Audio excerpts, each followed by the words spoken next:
صلہ رحمی کیا ہے؟ والدین اور دیگر تمام رشتہ داروں سے درجہ بدرجہ احسان، حسن سلوک اور نیکی کا معاملہ رکھنا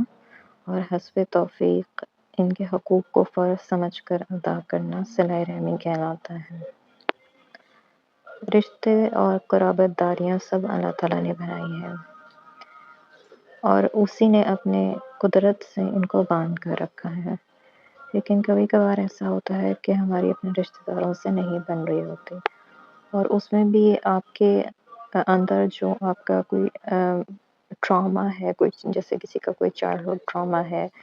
وہ اس سے گزرا ہے، تو اس کے اندر ہی اتنی کشمکش ہے کہ اس کے لیے رشتے نبھانا تو بہت دور کی بات ہے۔ تو سب سے پہلے کوشش کریں کہ آپ کے اندر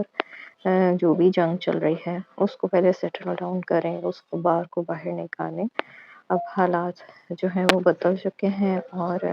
اگر آپ کو کاؤنسلنگ کی ضرورت ہے تو اس کے لیے آپ سائیکیٹرسٹ کی ہیلپ لے سکتے ہیں۔ اس کے فطرت کی جو یہ گرہ ہے جس نے انسان کو تعلقات میں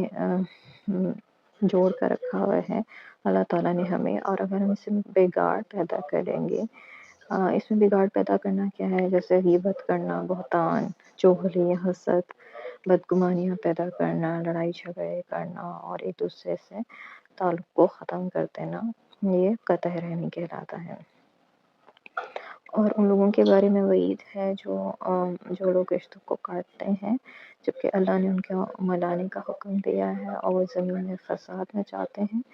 ان لوگوں پہ اللہ نے لعنت کی ہے اور ان کے لیے برا گھر ہے۔ اور رسول اللہ صلی اللہ علیہ وسلم نے بھی فرمایا ہے، یہ متفق علیہ حدیث ہے، یعنی بخاری مسلم دونوں میں آتی ہے